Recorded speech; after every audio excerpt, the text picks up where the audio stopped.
Attempt a critical appreciation of A Poem in October by Dylan Thomas. Marks, 10-12. Answer.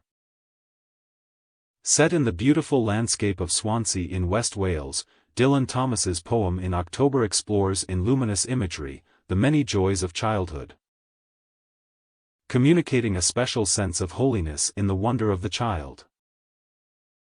The occasion of his 30th birthday is seen as an affirmation and celebration of the sensual joys of living.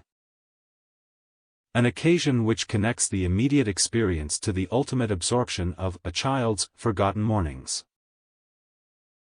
The lyric has none of the obscurity and the copious imagery of his earlier volumes. Auditory and visual images reign supreme.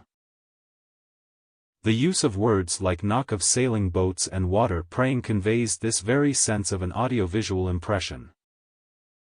Sanctification of an ordinary seascape is evoked through the use of the words that bear the imprint of biblical influences: heron priest shore and water praying.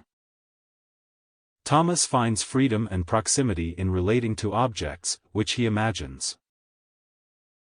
Nevertheless, this escape into a dream world is short-lived, and reality inevitably breaks in. I wandered and listened, wind blow cold. The self can relate itself with intensity only to an object which is an object of its own imagination.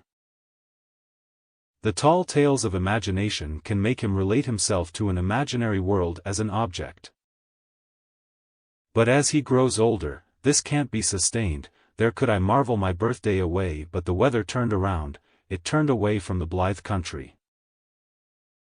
The free imagination, memory, and the reality of the present merge, enabling the poet to perceive what he perceives.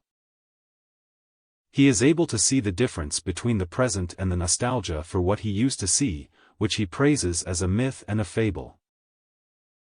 The poet finds himself as a man of 30 and sees in real time that child self of long ago.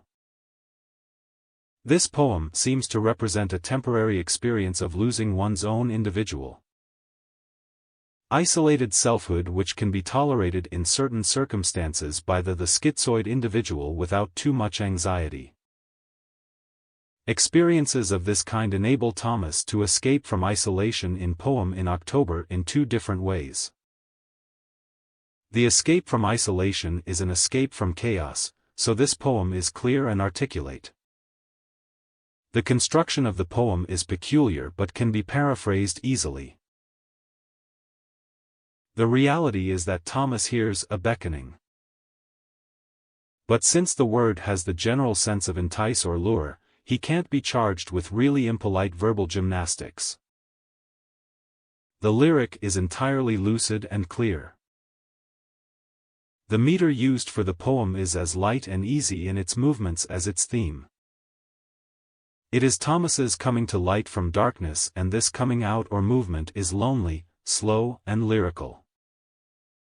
This movement of light and sound in time and place depends for its precision and imprecision in part upon a loosening meaning of rhythm, in part upon dream syntax, and in part upon the shape of the stanzas and the concepts of vowels within it. Finished.